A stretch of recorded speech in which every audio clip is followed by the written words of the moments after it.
Bueno, retomo. Gracias, Agus, gracias, Vale, gracias, Pame. Gracias, Mariano, también por estar.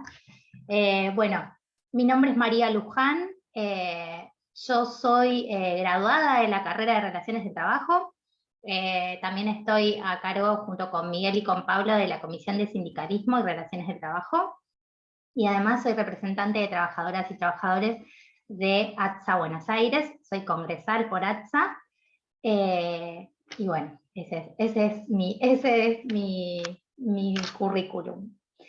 Básicamente, como les decía, esta es una charla o una mesa dentro de las jornadas de investigación de Relaciones del Trabajo, de la carrera de Relaciones del Trabajo, y trajimos a la mesa lo que es Ley Micaela dentro de las organizaciones del trabajo. Así que voy a pasar a comentarles las referencias institucionales de mis compañeras que nos van a acompañar hoy, que para mí es un honor estar acá y aprender de las experiencias que ellas tienen para compartirnos, ¿sí? Nos acompañan Patricia Maunier. Ella es secretaria de Derechos Humanos de SADOP y diputada nacional del Frente de Todos. Gracias, Pato, por estar. Estefanía Bortiri, que es coordinadora de capacitación del área de políticas de género de AISA. Ludmila Fredes, que es graduada y docente de nuestra querida UBA, y además es directora de género y diversidad de la UNSAM. Bueno, arranca Steffi, así que circula la palabra para vos, Steffi.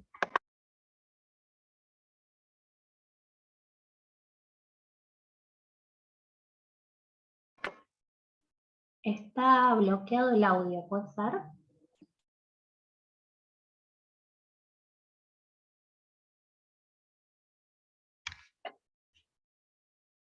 ¿A vos no te deja desbloquear? Ahora Bueno, sí, ahora sí, muchas gracias, perdón, estaba así como que no sabía cómo hacer.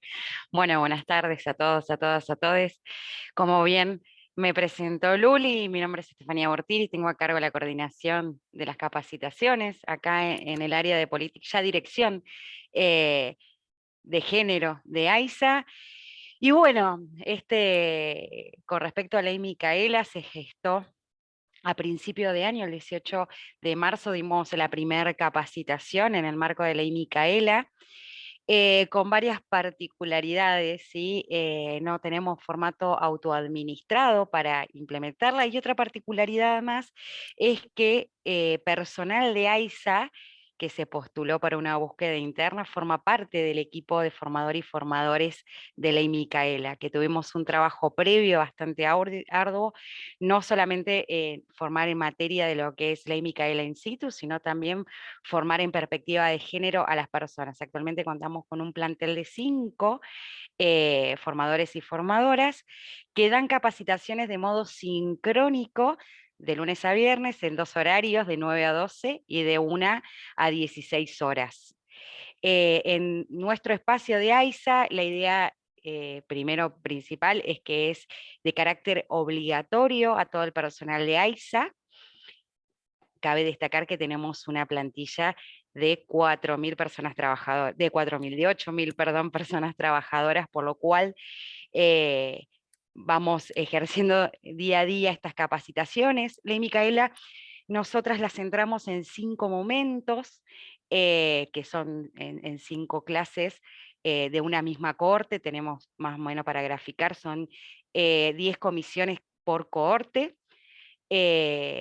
Como bien les decía, de lunes a viernes, quedamos como una introducción en el eje número 1, que es obviamente todo el marco legal sobre Ley Micaela, más luego en el encuentro 2 es perspectiva de género, módulo 3, violencias por motivos de género, en el módulo 4, transversalización de las políticas en materia de género, ya sea en el ámbito público-privado y también dentro de AISA, y en el 5 tenemos una instancia de reflexión y cierre en donde juntamos 3 comisiones para poder hacer circular la palabra. Esto es más o menos a modo organizacional. Cabe destacar que tenemos también pero sí a modo autoadministrado, una capacitación que se engancha, que es protocolo. AISA tiene 2 protocolos de acción en materia de violencia por motivo de género en el ámbito doméstico, como así también en el ámbito laboral, ¿sí? Que se están implementando desde el año pasado. Entonces la idea es que todo el personal además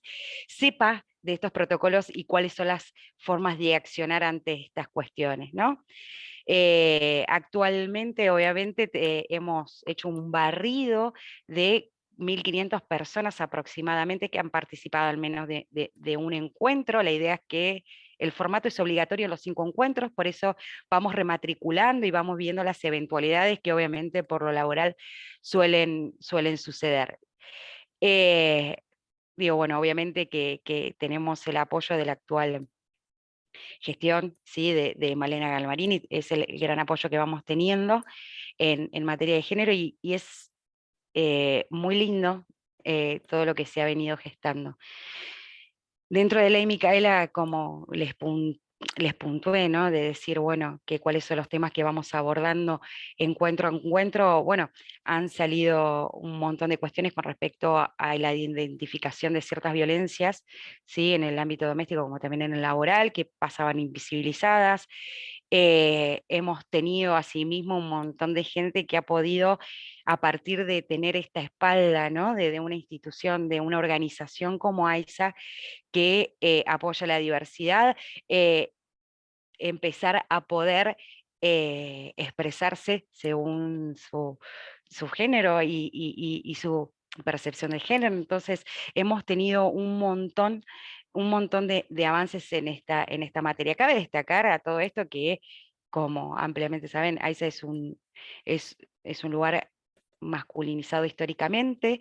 Se hacen otras políticas en cuestión a la paridad de cargos y funciones, pero bueno, es importante ver que se está laburando, pese a la gran masculinización, se está laburando muy fuerte en materia de género. Bueno, no sé si más o menos conté, quedaron algunas dudas. La idea es que, nada, si surgen dudas o me quieren comentar algo o demás, que se sientan libres y en libertad de poder hacerlo, así no estoy monologando todo el tiempo, pero bueno, era contarles eso. Clarísimo, Steffi, muy bueno lo que están haciendo, las acciones que están llevando a cabo, felicitaciones, es un re laburo. Vamos a hacer así, seguimos circulando la palabra, que sigue Ludmi, después Pato, y luego por el chat pueden ir dejándonos preguntas hacia el final, podemos hacérselas a ustedes en caso de que haya quedado alguna duda para vos o para cualquiera de las expositoras. Bueno, Ludmi. Sí, gracias Luli, gracias Steffi, Patricia. Yo tengo un pequeño PowerPoint que voy a intentar compartir y ustedes me van a decir si se ve, que me ordena un poco la posición. A ver. Entiendo que ahí deberían poder verlo, ¿no? Ok. Ah, bien, perfecto. Bueno, sí, yo la intención que tenía con estos minutos breves que tenemos era poder traer algunos lineamientos, si se quiere, conceptuales que utilizamos en la implementación de la ley Micaela, en mi experiencia que tengo en la Universidad de San Martín, donde implementamos la ley a partir del 2019. Y poder relacionar un poco, primero, cuál es la experiencia de este tiempo, donde también fue atravesada por pandemia, lo que generó que muchos aspectos de cómo lo dictamos tuviesen que migrar a lo virtual, y a su vez pensar también, digo, cómo a partir de la ley Micaela, entendida como una política de prevención y de erradicación sobre las violencias contra las mujeres, nos permiten debatir muchas otras cosas que tienen que ver con la cultura organizacional que poseen las instituciones, ¿no? Y desde ahí poder pensar cómo intervenimos para canalizar los conflictos vinculados a discriminación y violencia, y en donde en nuestro caso, cuando pensamos desde las relaciones del trabajo, lo vinculamos a violencia laboral, ¿no? Entonces desde ahí quizás retomar algunos puntos esenciales sobre Ley Micaela, como para que todos, quizás muchos ya saben qué es Ley Micaela, pero quizás otros no. Entonces desde ahí pensar un poco, bueno, cómo surge la ley, ¿no? La ley es la 27499, surge a partir de lo que fue el femicidio de Micaela García, que era una joven activista del movimiento Evita, que fue asesinada en manos de Sebastián Ragner, quien era una persona que tenía una condena vinculada a violencia de género y que estaba en libertad condicional, a pesar de que el juez había recibido informes técnicos en los cuales se planteaba que no se recomendaba su libertad porque los especialistas que habían evaluado la situación no lo recomendaban. Bueno, se le dio la libertad condicional y en ese momento es cuando es asesinada Micaela García. Y previo a eso también, unos días antes, también se supo que una persona de Gualeguaychú también se había acercado a la comisaría a decir que había una situación de violencia con su hija, también hecho por Sebastián Ragner, y la comisaría no tomó la denuncia. Traigo estos hechos que fueron importantes a la hora de cuando se sucedió lo del femicidio de Micaela García, porque una cuestión que empezó a reflexionarse a partir de lo sucedido tenía que ver con los funcionarios, ¿no? O sea, las tomas de decisiones de las personas que están a cargo de la implementación de políticas y acciones vinculadas a, en este caso, el bienestar, ¿no? de la población. Y en ese sentido se puso muy en manifiesto el accionar del juez como el accionar de la comisaría. Y desde ahí hubo una gran movilización, un gran impacto social de lo ocurrido, que derivó claramente en distintas acciones. Una de ellas tuvo que ver con la presentación del proyecto de ley, justamente el que mencionamos como Ley Micaela. Lo que hace foco es en lograr la capacitación en género, y principalmente poniendo el foco en la violencia contra las mujeres para todo el personal del sector público, es decir, los diferentes niveles y poderes que forman parte de nuestro Estado Nacional, con el objetivo de entenderlo como una política de prevención y de erradicación de las violencias.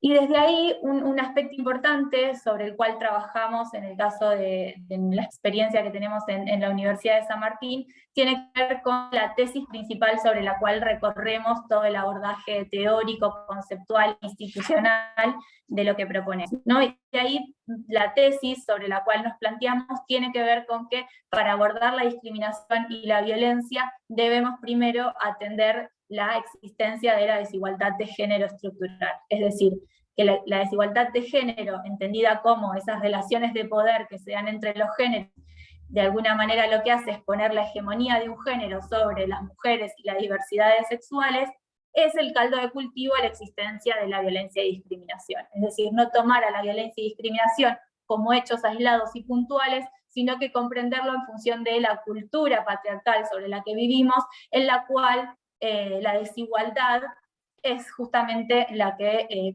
genera estas discriminaciones. Y desde ahí pensar un poco en los conceptos sobre roles y estereotipos de género que conocemos comúnmente, que en realidad tiene que ver con qué es lo que la sociedad nos demanda a cada uno de nosotros en función si nacemos hombres y mujeres desde el paradigma biológico o biomédico, ¿no? Entonces, uno de los aspectos que planteamos desde la desigualdad tiene que ver cómo nuestra sociedad, a partir de las distintas instituciones y organizaciones, de alguna manera reproducen como ciertos modelos de cómo debemos accionar en la sociedad en función de la cultura, ¿no? que tenemos. Y en eso aparece esta idea, ¿no? Si sos mujer desde el paradigma biológico, ¿no? Teniendo en cuenta la genitalidad, los aspectos cromosomáticos, hormonales y demás, nos van a demandar que seamos de determinada manera, que lo podemos asociar a emocional, sensible, altruista, más vinculado a las tareas de cuidado y teniendo un rol, si se quiere, pasivo, más vinculado al hogar, en contraposición al varón, donde observamos aspectos más vinculados a un rol de jefe proveedor, con mayores características vinculados a desarrollarse en la esfera pública, donde aparecen elementos como ser duro, racional, fuerte, estratega, calculador, y que en consecuencia esto vamos a ver que de alguna manera impacta en el mercado de trabajo, en las organizaciones del trabajo, y desde ahí poder pensar cómo se genera esa desigualdad de género que deriva en discriminación y violencia dentro de las organizaciones, ¿no? Un aspecto interesante que traemos tiene que ver con qué es lo que ocurre en la actividad económica donde se insertan hombres y mujeres, ¿no? Lo planteamos desde este binarismo, porque claramente los índices están construidos de esta manera, es un desafío que tenemos como Estado, construir, ¿no?, los índices más inclusivos, y que ahí, tomando el dato del INDEC, tomamos 2019 porque para no tomar pandemia, pero no modifica los aspectos, vemos que las mujeres se insertan principalmente en actividades económicas vinculadas a personal doméstico, asistencia social, enseñanza, servicios sociales, donde ahí claramente vemos una correspondencia con lo que hablábamos de los roles y estereotipos de género de recién, y cuando vemos qué sucede con los varones, ahí vemos que participan principalmente en construcción, energía, industria, donde también observamos una correspondencia. Sabemos que durante el último tiempo esta idea de la construcción binaria, de los roles y estereotipos de género se ha ido transformando, sobre todo a partir del Ni Una Menos y antes también, donde empezamos a deconstruir muchos de estos aspectos, pero que aún entendemos que la matriz cultural patriarcal persiste y es sobre la cual debemos trabajar, y es uno de los puntos que trabajamos dentro de Ley Micaela para romper con estos aspectos. Y desde ahí otro concepto interesante que incluimos en la implementación de las capacitaciones tiene que ver con la división sexual del trabajo, que está asociado claramente a lo que decíamos anteriormente. Por un lado, esta idea de poder concebir al trabajo a partir de dos líneas, ¿no? Por un lado el trabajo productivo y por el otro el trabajo reproductivo. Cuando hablamos de trabajo reproductivo nos referimos a esas tareas, si se quiere, que se dan en el orden del hogar, vinculadas a la limpieza, la gestión de lo que implica el hogar, ¿no? El cuidado de personas con dependencia, niños, niñas, adolescentes, personas con enfermedades crónicas, con alguna discapacidad, y que cuando vemos quiénes llevan a cabo estas tareas, según la última encuesta del uso de tiempo que hizo el INDEC, ahí se pudo ver que el 76% de estas actividades lo desarrollan las mujeres. Y cuando se indaga respecto a cantidad de horas que dedican a desarrollar estas tareas, se ve que es más de un 6,4 promedio de horas, ¿no? Lo que implica de esta manera hablar de una doble jornada que habrán escuchado nombrar, y que eso va de alguna manera a impactar en la desigualdad de género dentro de la organización del trabajo, porque ahí lo que vamos a ver es que, digamos, el esfuerzo que implica llevar a cabo estas tareas va a impactar sobre la persona, no solo desde lo físico, sino desde lo emocional, y también del tiempo disponible para poder formarse, sindicalizarse, y también a la hora de las tomas de decisiones que muchas veces tienen a cargo los empresarios, para generar ascensos o promociones, digo, y en ese sentido muchas veces sucede que empieza a verse las problemáticas de las mujeres respecto a sus trayectorias laborales, ¿no? Y ahí la economía feminista plantea algunos conceptos interesantes, que son estos que también habrán escuchado nombrar, escaleras rotas, pisos pegajosos, ¿no?, techos de cristal, para mostrar cuáles son esas problemáticas que claramente no se las adjudicamos a las mujeres, sino que tiene que ver con la cultura patriarcal en la que estamos y que las organizaciones reproducen, ¿no? Y ahí vemos cómo las mujeres ascienden y en el determinado momento se estancan sus trayectorias laborales, y cuando se observa el porqué aparece que el nacimiento del primer hijo, y en consecuencia ahí se presume que, bueno, esa persona se va a ausentar más, toma licencias, que no va a poder realizar jornadas de trabajo más extensas por la responsabilidad de cuidado, que por ejemplo no va a poder viajar si el puesto lo requiere. Bueno, se empiezan a pensar un montón de aspectos vinculados a la temática que a la hora de generar los ascensos van a dificultar la situación, y en consecuencia también eso impacta en lo que conocemos como la masculinización de las jerarquías o de los puestos jerárquicos de las organizaciones. Eso como un pilar, ¿no? Sabemos que muchos otros forman parte de esta idea de la masculinización de los puestos jerárquicos, que vemos en los techos de cristal. Y en consecuencia estos aspectos tienen que ver con situaciones de discriminación que se dan hacia adentro de las organizaciones, que claramente lo podemos pensar como una violencia indirecta, ¿no? Vinculada a una estructura, pero que es importante poder abordarla porque tiene que ver con la desigualdad, y que es importante también en las organizaciones del trabajo poder pensarlas y tomar conciencia de esas situaciones para poder generar transformaciones e intervenciones institucionales que permitan de esta manera pensar acciones positivas, como conocemos, por ejemplo, la paridad, o generar regímenes de licencia que tengan que ver con corresponsabilidad de cuidados, es decir, promover licencias iguales para madre, padre, o hasta sacando los roles de género en los cuidados, ¿no? Empezar a hablar de, no de maternidad, sino licencias por gestación, entendiendo que ya también se ha transformado la familia, digamos, los modelos de familia, romper con esa estructura tradicional. Y desde el ámbito, si se quiere, del trabajo productivo, se ve una mayor participación de los varones en ese ámbito productivo, que tiene que ver con el trabajo en la esfera pública, donde algunos indicadores nos muestran que quienes participan más fuertemente en ese ámbito son los varones. Si tomamos la tasa de actividad o de empleo, también tomamos 2019 como año para evitar pandemia, pero también hay una hegemonía por parte de los varones en esa participación en el mercado, a contraposición de lo que sucede en las mujeres, que se puede ver que tenemos mayor porcentaje en los indicadores de desocupación y subocupación. Esto es uno de los bloques que planteamos importante poder dar en las capacitaciones, por esta idea, como decía anteriormente, de tomar conciencia de estas discriminaciones, o estos hábitos, o estos prejuicios que muchas veces se desarrollan a partir de los roles y estereotipos de género, y sobre todo volviendo a esa tesis de la violencia y discriminación existe porque existe una desigualdad de género que es estructural en nuestra sociedad, y a partir de ahí poder avanzar en la discriminación y las violencias.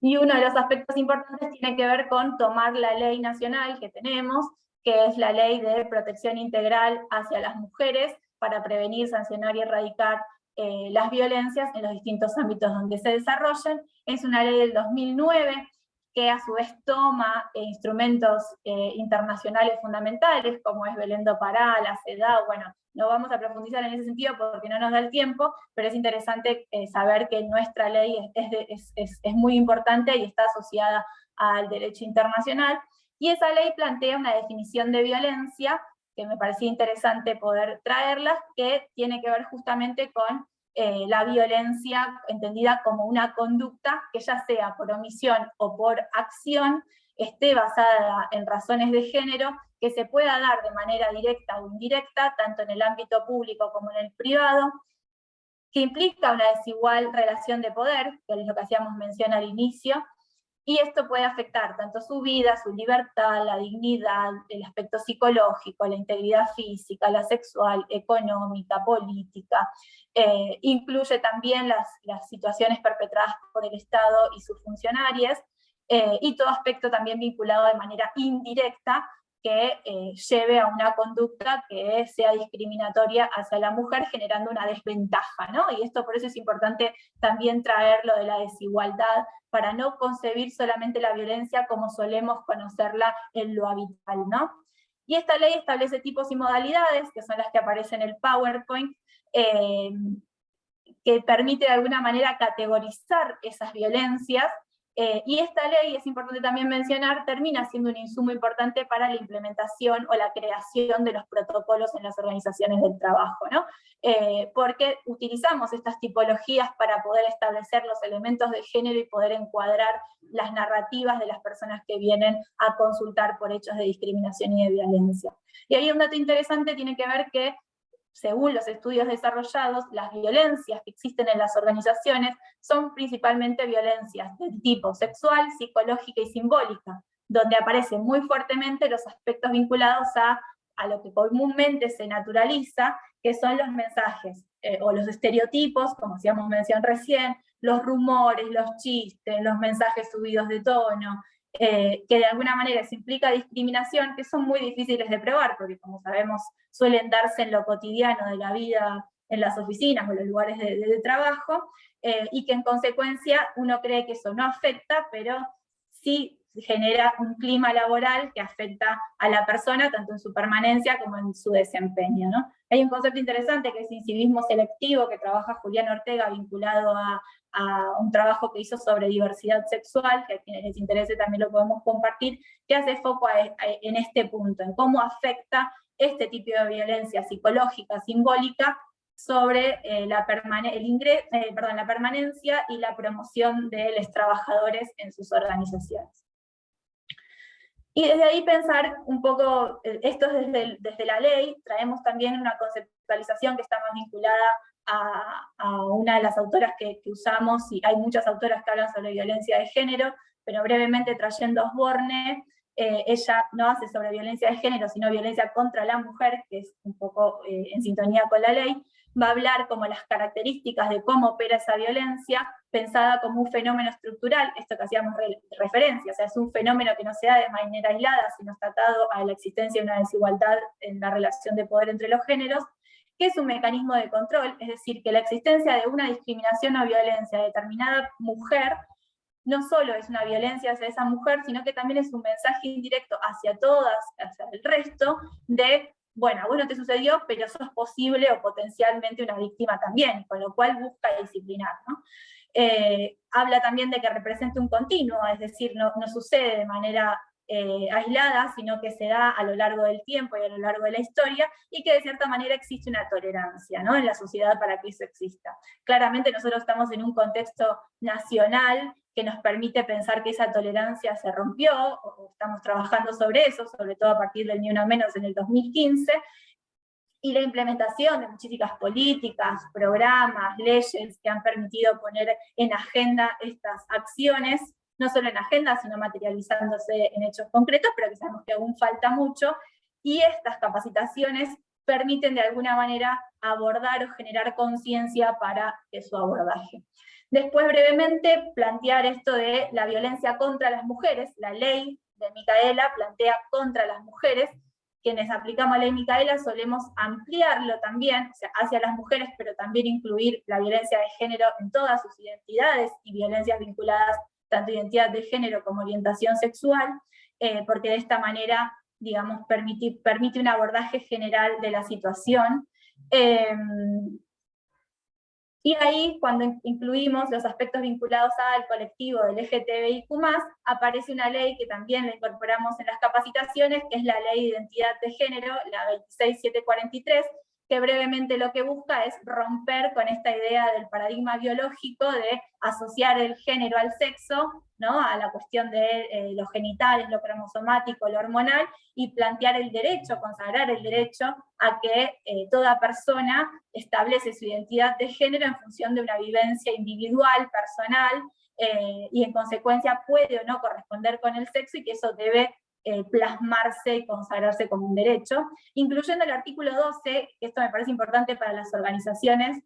El artículo 12 plantea que aquellas personas quienes no han rectificado su DNI, estableciendo su nombre, igualmente se le debe garantizar el derecho a la identidad de género. Es decir, una persona que no modificó el DNI, pero que en una organización de trabajo, en una institución, plantea que se llama de determinada manera, automáticamente la organización debe garantizar que se la nombre de esa forma, es decir, debe impactar esa modificación en todos los aspectos administrativos, burocráticos y de gestión que se tenga dentro de la organización, porque lo plantea la ley en su artículo 12, y que muchas veces esto no sucede, se le pide la modificación del DNI y terminan en consultas o denuncias de discriminación por desconocimiento muchas veces, o sea, de lo que plantea la ley.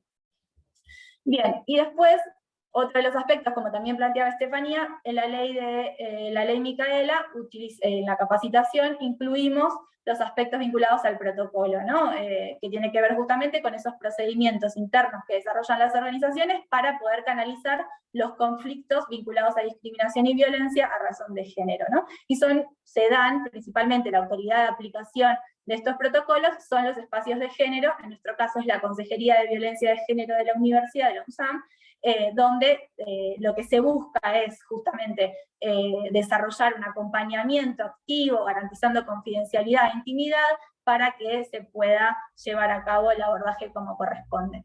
Y en ese sentido, la ley Micaela cumple para nosotros un rol importante dentro del protocolo como medida pedagógica. Dentro de los protocolos hay distintas medidas que tienen que ver con la protección, con medidas disciplinarias cuando el hecho sea aprobado, pero también tenemos, y que creemos que es fundamental, las medidas pedagógicas que tienen que ver justamente con la creación de dispositivos reflexivos y formativos que lo que buscan es el debate, la toma de conciencia, y ahí la ley Micaela termina siendo un dispositivo súper importante para eso.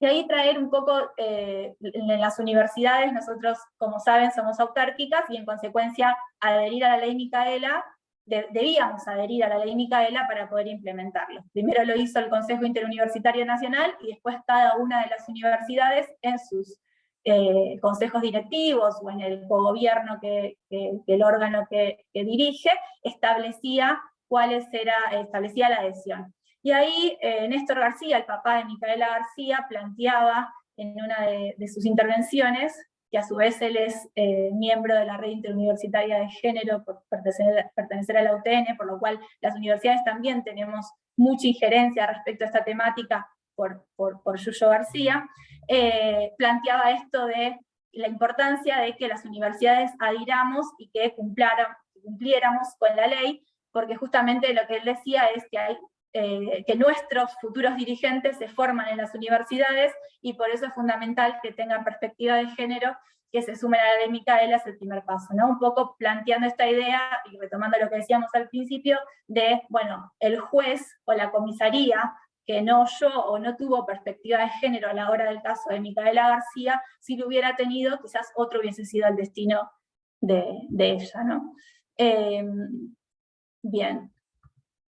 Y bueno, no la quiero hacer más larga, quizás simplemente como conclusión plantear la importancia de pensar en los dispositivos pedagógicos, y principalmente la ley Micaela, realmente como una política bisagra dentro de las organizaciones, porque para abordar las violencias no solo es importante la implementación de instrumentos institucionales como los protocolos o claramente la justicia, sino también el poder crear dentro de las organizaciones espacios reflexivos, formativos, que nos permitan de alguna manera cambiar sentidos, de modificar hábitos, desnaturalizar situaciones de desigualdad, y que por eso consideramos como fundamental que la ley Micaela se institucionalice en la mayor cantidad de espacios de nuestra sociedad para poder generar eso, y pensar la ley Micaela como algo permanente y continuo, es decir, no solamente una capacitación sobre la cual la persona ingresa, finaliza y se va con el certificado, sino pensarlo en algo que vaya, digamos, tomando muchos de los debates que vamos construyendo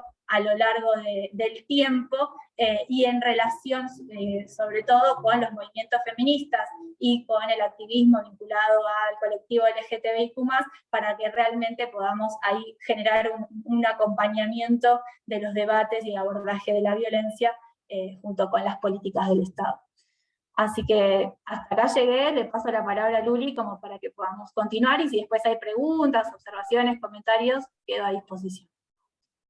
Gracias, Ludmi. Genial, toda la explicación, todo el contexto de la ley, espectacular. Sí, ahí surgieron algunas dudas. Se retiró Estefi porque me pidió disculpas, que estaba también en plan de organización de unos eventos de mañana, 25, así que le respondió a una de las compañeras que había dejado una consultita, pero después abrimos, como dijimos en el cierre, para que te puedan preguntar la duda que haya quedado. Así que sí, que esto que vos decís coincido completamente con la conclusión, ¿no? La importancia de poder transversalizar esta mirada que nos propone la ley Micaela dentro de las organizaciones, ¿no? No solo una mirada de género, es como que va de perspectiva de género, va un poquito más hondo, como aprendí en los talleres de la Fundación Micaela, de empezar a vernos y abrirnos de acá y de acá, ¿no? Es como en lo cotidiano pensar qué hace uno individualmente en el tratamiento de las violencias para prevenirlas, para erradicarlas, pero a la vez tener el desafío de poder llevarlas a nivel colectivo, ¿no? En nuestras organizaciones, en nuestros roles que cumplimos socialmente, así que gracias, Ludmi. Bueno, le doy la palabra entonces a Pato. Bueno, muchísimas gracias, Luli. Bueno, para quienes no hemos saludado, buenas tardes a todos y a todas. Permítanme un saludo especial para mi queridísimo Lucho Roa, que por ahí lo veo en la pantalla y que me está mandando un beso. Otro para vos, Lucho. Desde que llegué en el 19 a la conducción nacional del gremio y al Congreso, he sido siempre invitada y bien recibida por este espacio, así que muchísimas gracias por la invitación. Bueno, Ley Micaela en las organizaciones del trabajo. Miren, yo tengo que empezar diciendo que yo considero que los trabajadores y las trabajadoras deben o deberían estar todos sindicalizados. Porque, como dice por ahí una remera de CONADU, el lugar de la mujer es el sindicato. Bueno, yo lo entiendo, ese lugar para todos los trabajadores y trabajadoras. ¿Por qué empiezo diciendo eso? Porque justamente en esos ámbitos sindicales también hay que aplicar la capacitación de Ley Micaela, como en todas las organizaciones de nuestra sociedad. Yo presenté el año pasado, uno de los primeros proyectos que presenté fue un proyecto de declaración que invita a los gremios y a las centrales obreras a hacer capacitación como lo establece la ley Micaela. Invito, ¿qué quiere decir? ¿Por qué me han preguntado por ahí por qué no obligo? No, porque habría que cambiar la ley de asociaciones sindicales y es un poco más complejo. Pero la invitación implica una decisión política por parte de los gremios y de las centrales obreras a capacitarse en la ley, es decir, una definición política a tratar entre todos y todas de ver qué es lo que está pasando con las situaciones de violencia en los ámbitos gremiales, también en los ámbitos laborales en general, pero el gremio es el lugar de trabajo de nosotros los dirigentes y las dirigentas. Y en esos ámbitos, no les tengo que contar a ustedes lo patriarcal que es el gremialismo en general, digamos, ¿no? Y me parece que es importante que los gremios que tienen una historia de capacitación en todas las temáticas laborales, también debe hacerlo en esta cuestión. A raíz de la presentación del proyecto, bueno, participé el año pasado de un sinfín de Zoom, como participamos todos, porque el año pasado fue el año del Zoom, y me sorprendió la cantidad de gremios que habían empezado hacía tiempo, algunos ya más avanzados, como la bancaria, que ya tiene hasta una escuela de género, y otros más tímidamente, de a poco, con un poco más de temor, pero avanzando. Y además, en muchos casos, era a instancias de, digamos, de resoluciones que se tomaban en los consejos directivos de los gremios, lo cual me parece muy importante, ¿no? Que los consejos directivos se dediquen a resolver ese tipo de cuestiones me parece muy importante. Y además era a instancias de muchos secretarios generales varones, digamos. Y me parece que es un avance. Yo soy muy optimista, me parece que vamos avanzando, a veces más rápidamente, a veces más lentamente, pero esperanzadoramente, digamos, ¿no? Bien. ¿Cómo concibo yo que deberíamos hacer esa capacitación en los ámbitos gremiales? Teniendo en cuenta que las mujeres somos las más violentadas en los gremios, por infinidad de cuestiones que están invisibilizadas e incluso naturalizadas. Miren, las mujeres en los gremios nos hacen cumplir una especie de régimen meritocrático, porque tenemos que demostrar permanentemente cuánto sabemos, para qué estamos preparadas, capacitadas, qué estudiamos, qué no estudiamos, qué aprendimos, qué no aprendimos. En el caso de los varones sindicalizados y dirigentes gremiales, les basta con la antigüedad. Ustedes habrán escuchado más de una vez decir, hace muchos años que está, por eso sigue. En cambio, las mujeres tenemos que permanentemente demostrar nuestros saberes. Ocupamos principalmente, bueno, eso es una situación de violencia, estar demostrando permanentemente nuestros conocimientos, nuestros saberes, nuestros aprendizajes. Ocupamos fundamentalmente las secretarías feminizadas de los gremios, Secretaría de Acción Social, de Actas, de Turismo, la Secretaría de la Mujer o de Género. Eso también es una situación de violencia que hay que trabajar. Porque las mujeres queremos llegar a los lugares de decisión, donde se toman las decisiones importantes, lo que comúnmente se le llama la mesa chica de los gremios. La secretaría gremial, la secretaría adjunta, la secretaría general.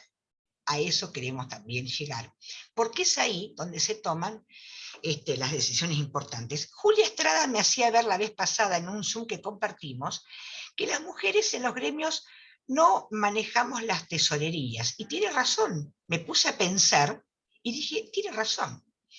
Si estamos en algún puesto de esos, es para manejar las planillitas, hacer el balance, los papelitos, pero no manejamos ni tomamos decisiones sobre el dinero, sobre los fondos de los gremios. ¿Por qué? Porque lo siguen haciendo los varones. Esas situaciones que tienen que ver mucho con ese techo de cristal del que hablaba Ludmila dentro de los gremios, que nos impide acceder a puestos más importantes y progresar en nuestra carrera gremial, también son situaciones de violencia. ¿Por qué digo yo que es importante la capacitación, Micaela, en los sindicatos? Justamente para que podamos trabajar todas estas cuestiones. A mí me parece importante iniciar las capacitaciones con un experto, un especialista, una charla y demás, pero me parece fundamental lo que planteó Estefanía al principio, que es permitir que circule la palabra. Y me parece que más allá de escuchar a especialistas en el tema, tenemos que generar dentro de las organizaciones los debates. Cosa que podamos decir, varones y mujeres, disidencias, entre todos, colectivamente, podamos discutir qué está pasando en este gremio, por qué las compañeras no pueden acceder, por qué ocurre que tenemos dirigentes gremiales que dicen, no conseguimos compañeras, por eso no están en la CGT, como dijo el dirigente Acuña. ¿Por qué tenemos gremios feminizados como la docencia y la sanidad y siguen siendo mayorías los varones? ¿Por qué tenemos gremios masculinizados y cuando aparecen algunas compañeras se les impide llegar? Miren, yo siempre recomiendo la lectura del libro de Tali Goldman, La Marea Verde. Ella cuenta la historia de una docena de dirigentes gremiales, mujeres, y todas cuentan los impedimentos y los obstáculos que han tenido para acceder, para entrar al sindicato, para sindicalizarse y después para acceder a estos cargos. Esas son todas situaciones de violencia. Por eso me parece muy importante que asumamos desde los gremios la capacitación en Ley Micaela, capacitación en el convenio 190 que ratificamos de la OIT, que habla de la violencia y el acoso laboral, que define la violencia y el acoso laboral, que define la violencia y el acoso por motivos de género, y que tiene en cuenta la situación de violencia doméstica, porque como las mujeres somos las más afectadas en cuanto a violencia en los ámbitos de trabajo, también influye en nuestra situación las situaciones de violencia que vivimos en nuestros hogares, digamos. Por eso es que es importante que en los gremios tengamos una especie de agenda feminista, donde estas cuestiones que contaba Ludmila, de licencias, permisos, beneficios de alguna manera para las mujeres y para compatibilizar y equiparar con los varones, como pueden ser las licencias por cuidados de hijos y demás, para que esa agenda se pueda plasmar. Ahora, ¿cómo se plasma una agenda feminista en los gremios? Participando en las paritarias, participando en los comités mixtos, participando en los convenios colectivos, porque si todos van a ser varones, los reclamos de las mujeres y diversidades no van a estar.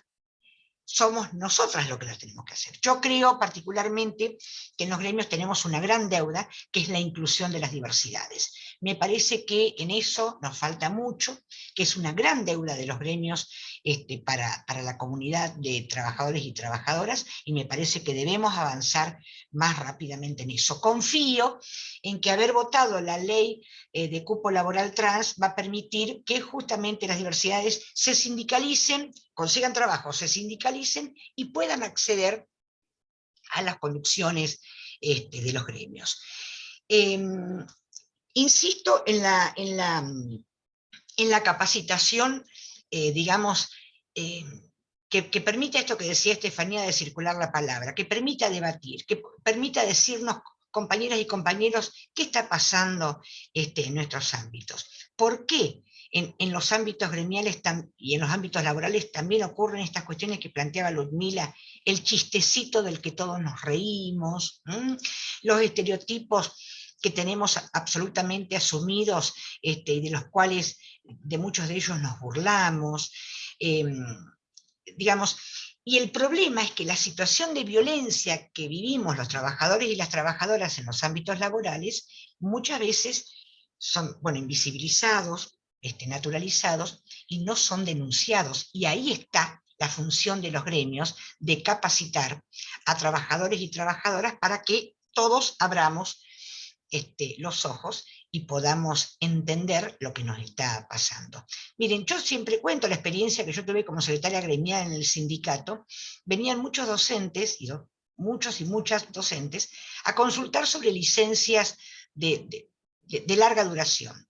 Y entonces empezaban diciendo que estaban cansados, que la familia, que los hijos, que esto, que aquello, que pim, pum, pam, hasta que terminaban siempre, mate de por medio y creando un clima un poco más íntimo, terminaban asumiendo que ese cansancio, ese estrés, ese cuerpo que se estaba enfermando, tenía que ver con situaciones de violencia, de sus superiores, de sus propios compañeros, situaciones que vivían a diario, digamos, ¿no? Y bueno, cuántos docentes también vivimos situaciones de violencia de parte de algunos alumnos, ¿no? Bueno, y ni hablar de padres y madres.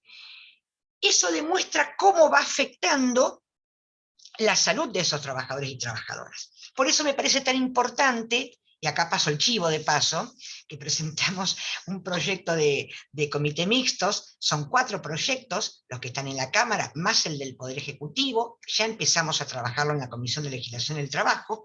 Solamente las provincias de Santa Fe y Buenos Aires tienen comités mixtos. Esto es un ámbito paritario donde trabajadores y empleadores, trabajadores y trabajadoras, empleadores y empleadoras, trabajamos y discutimos, analizamos y trabajamos en la prevención de accidentes y de enfermedades profesionales que tienen que ver con las condiciones dignas de trabajo que siempre reclamamos en los gremios. En esos comités mixtos también tiene que haber mujeres, porque las mujeres tenemos muchas cosas para decir en esos ámbitos. Y el tema del deterioro de la salud en el ámbito laboral lo notamos muy especialmente en esta pandemia, donde la jornada de trabajo se duplicó y hasta triplicó, donde tuvimos que encerrarnos en casa después de años de trabajar fuera de nuestros hogares. Cuando trabajamos, y con esto voy cerrando, cuando trabajamos el tema del proyecto de ley de teletrabajo que finalmente votamos, muchos decían, a las mujeres les conviene el teletrabajo, porque se quedan en su casa, no salen, y entonces trabajan mientras cuidan. Se sigue sosteniendo ahí que las mujeres somos las únicas que cuidamos y entonces tenemos que estar en un Zoom trabajando mientras revolvemos los fideos. Ese es el panorama que nos planteaban muchos empresarios y mucha gente al respecto. Es probable que haya mujeres que hayan elegido teletrabajar después de esta pandemia. Yo paso, ¿no? Les aclaro. Pero que pueden hacer una situación mixta y demás. Lo que digo es, las mujeres tuvimos décadas para salir de nuestros hogares e insertarnos en el mundo del trabajo. Y una vez insertos en ese mundo del trabajo, ahora queremos igualdad de oportunidades para todas. No queremos retroceder volviendo a encerrarnos a nuestros hogares. Por eso hay que tener mucho cuidado con estos discursos, porque a veces tratan de ser discursos facilistas, nos facilitan la vida. La ley de teletrabajo es la primera y única norma laboral en nuestro país, por eso estamos tan orgullosos de haberla votado. Es la primera y única norma laboral del país que reconoce las tareas de cuidado. Y reconoce dentro de esas tareas de cuidado la importancia de la interrupción del trabajo para dedicarse a esas tareas. En la reglamentación que hizo el Ministerio de Trabajo, tengo que reconocer que hay un ítem muy importante, que es que plantea promover que esas tareas de cuidado sean compartidas entre mujeres y varones, que es lo que venimos reclamando desde hace mucho tiempo, pero que se visibilizó mucho más en la pandemia, y de pronto nos dimos cuenta de varias cosas, que qué importantes son las tareas de cuidado, y en lo que a mí respecta como docente, padres y madres que descubrieron qué importante es la escuela, y qué buenos que somos los maestros y las maestras, sobre todo cuando los tenemos a los niñitos en la escuela, así no tienen que estar en sus hogares. Me parece que vamos por buen camino, yo soy optimista de que vamos avanzando. Estas actividades como estas que hemos tenido un montón, hay que seguir haciéndolas hasta que el último trabajador y trabajadora entienda que tiene derecho a un ambiente libre de violencia, libre de acoso, que el trabajador tiene derechos y obligaciones y el empleador también tiene obligaciones al respecto. Hay alguna legislación, alguna jurisprudencia como antecedentes de lo que han significado situaciones de violencia, incluso no hace mucho, situaciones de acoso laboral fuera del ámbito laboral, que se naturalizan mucho más y sin embargo son tan graves como las que ocurren dentro del mundo del trabajo. Bueno, vieron que a mí me tienen que cortar porque yo sigo, si no, hasta acá sigo y seguimos charlando para circular la palabra, como dijo Estefanía. Gracias. Gracias, Patricia, gracias, Pato. Como te dijo hoy Pame, yo te digo Pato. Gracias, Luis, hola, que no te había visto entrar. ¿Cómo estás?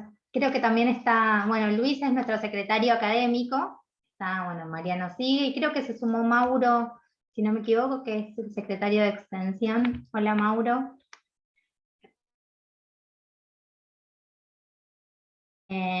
Bueno, gracias a las tres. ¿Alguno quiere agregar algo, quiere decir algo?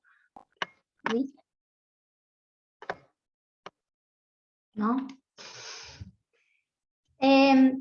Quiero leer algo que dejó aclarado en el chat Estefanía, que se tuvo que retirar, a una de las compañeras que tenía una consulta. Si me permitís, Mercedes, te voy a leer la parte del chat que no sé si alcanzaste a ver. Ella aclara un poco lo de Ley Micaela y dice que es importante destacar que la aplicación de Ley Micaela es obligatorio en género y violencia de género en todas las personas que se desempeñan en la función pública, ¿sí? En los poderes ejecutivos, legislativo y judicial de la nación.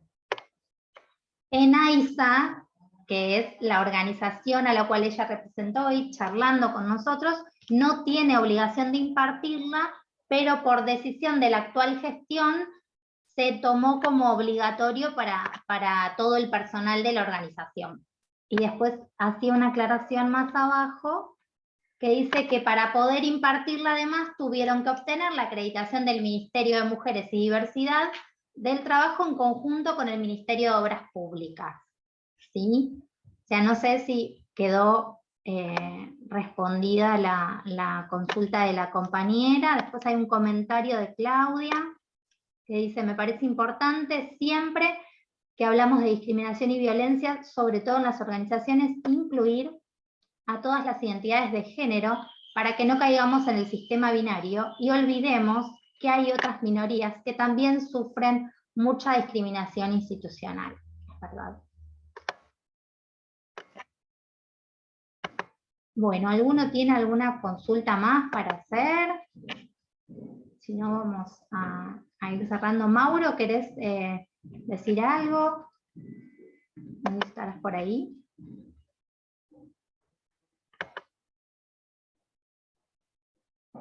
Bueno, acá los chicos están poniendo lo del DNI para acreditarse.